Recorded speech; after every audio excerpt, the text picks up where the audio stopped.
మణిద్వీపమున అందమైన సుందరమైన మరుద్వతీ నగరం ఉంది. దీనిని ధీమంత భూపాలుడు అనే రాజు పాలించేవాడు. ధర్మపాలనకి ఆయన పెట్టింది పేరు. మిన్ను విరిగి మీద పడ్డా చలించని ధైర్యవంతుడు. ప్రజల కష్టాన్ని తన కష్టంగా భావించి వారి కష్టం తీరే వరకు కన్నుమూయడు, వెన్ను వాల్చడు. అంతటి బాధ్యతాయుతంగా తమ ప్రజలని చూసుకునే గొప్ప రాజు ఈ ధీమంత భూపాలుడు. ఈయన భార్య సుగుణాదేవి. ఈమె పేరుకు తగ్గట్టే సుగుణాల రాశి. వీరి మంత్రి విశారదుడు. ధీమంతునికి ధనం, దర్పంతో పాటు పేరు ప్రతిష్టలు కూడా దండిగానే ఉన్నాయి.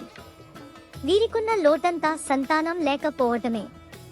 ఎక్కేటందుకు మేడలున్నా, ఏలేటందుకు రాజ్యం ఉన్నా వారసత్వం నిలిపే వారసులు లేరే అని ధీమంత భూపాలుడు ఆయన సతీమణి సుగుణాదేవి బాధపడని క్షణం లేదు. ఆ రాజదంపతులు సంతానం కోసం చేయని దానధర్మాలు లేవు, చేయని యాగాలు లేవు, తిరగని క్షేత్రాలు లేవు, నోచని నోములు లేవు. వీటితో పాటు వేల్పులకు మొక్కగా చాలా కాలానికి ఒక సంతానం కలిగింది. రాజ దంపతుల ఆనందానికి అవధుల్లేవు. ఆ సంతానంలో పుట్టిన నెలబాల ఆడపిల్ల ఏదైతేనేమి సంతానం కలిగింది, అదే మహాప్రసాదం అనుకుని మిక్కిలి సంతోషంతో అల్లారుముద్దుగా మురిపెంగా పెంచుకుంటున్నారు ఆ రాజదంపతులు. ఆ పాపాయికి చింతామణి అని ఓ అందమైన పేరుని నామకరణం చేసుకున్నారు ఆ రాజదంపతులు. పాపాయికి 5 ఏళ్లు రావడంతో అక్షరాభ్యాసం చేయదలిచి తోటి రాజులను, చుట్టాలను, స్నేహితులను పిలిచి అంగరంగ వైభవంగా అక్షరాభ్యాసం వేడుక జరుపుకుంటున్నాడు. ఆ వేడుకకు ధీమంత భూపాలుడి బావమరుదులైన ఉజ్జయిని రాజు సూర్యవర్మ మహారాజు, చంద్రవర్మ మహారాజు, వజ్రపురాధీశ్వరుడు వారి కుటుంబాలతో బంధుమిత్ర గణంతో వచ్చారు. ఈ వేడుకకి తన రాజ్యాన్ని కలియుగ వైకుంఠంలా తయారు చేశాడు.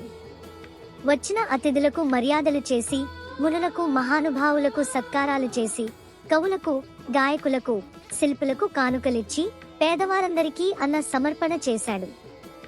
వచ్చిన వారంతా వేదమంత్రాలతో రాజకుమారి చింతామణిని దీవించి తమ ఆశీర్వాదాలు అందించి సంతోషంతో వెళ్లిపోయారు.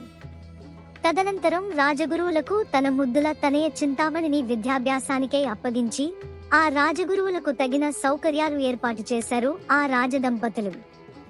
సాయంత్రపు వేళలో ఉద్యానవనంలో ఆటలాడుకుంటున్నారు చింతామణి మరియు మేనమామ పిల్లలైన సుధాకర్, ప్రభాకర్లు.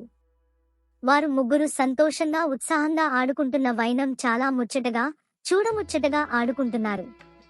కళ్లకు గంతలు కట్టి ఆడుకుంటున్న ఆ పిల్లలు చింతామణి కళ్లకు గంతలు కట్టి బావలిద్దరూ తమను పట్టుకోమని పరుగులు పెడుతున్నారు. అప్పుడే వచ్చిన బంధుగణం సుధాకరుడా, ప్రభాకరుడా, వీరిరువురిలో ఎవరిని పెళ్లాడుతావో అని ఆట పట్టిస్తున్నారు. మరుద్వతీ నగరానికి మా తమ్ముడు కొడుకు అల్లుడవుతాడు అని అన్నా.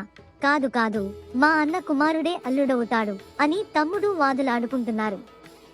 ఇంతలో అక్కడకు విచ్చేసిన ధీమంత భూపాలుడు సుధాకరుడైతేనేమి, ప్రభాకరుడైతేనేమి, నాకు ఇద్దరు ఒక్కటే. నా బావమరిది పిల్లలెవరైనా నా రాజ్యానికి రాజు కావచ్చు. దాని గురించి ఇంత చర్చ అవసరమా అన్నాడు. అప్పుడే వచ్చిన మహారాణి సుగుణాదేవి, ఎప్పుడో జరగవలసిన ముచ్చట గూర్చి ఇప్పుడు మాట్లాడటం సరికాదు అంది. నాకున్న కుమార్తె ఒక్కతే, నేను ఇద్దరితో వియ్యం అందుకోలేను. చింతామణి ఉజ్జయిని కోడలైన, వజ్రపుర కోడలైన మన ముగ్గురిలో భేదభావం ఉండకూడదు. మన ముగ్గురిది ఒకటే మాట, ఒకటే రాజ్యం, ఒకటే కుటుంబం అయి ఐకమత్యంతో ఉండాలి అన్నాడు. ధీమంత భూపాలుడు, ఎంత మంచి మాట అన్నావు భావా అని బావమరుదులైన సూర్యవర్మ, చంద్రవర్మ ఎంతో సంతోషించారు. కార్యక్రమానంతరం ఎవరి దారిన వాళ్ళు సంతోషంగా వెళ్లిపోయారు. గడుగున ఆసక్తి రేకించే కథనాలు, ఉత్సాహభరితంగా వినిపించే వైనం మన చిన్ని ఆశా ఛానల్లో తనివి తీరా విని తరించాల్సిందే. ఒక్కొక్క భాగాన్ని అర్థమయ్యేంత సరళ భాషలో ప్రతి బుధవారం, శనివారం చిన్ని ఆశా ఛానల్ మీ ముందుకు తెస్తోంది. అపూర్వ చింతామణి నెక్స్ట్ ఎపిసోడ్ మిస్ కాకుండా తప్పక వినండి.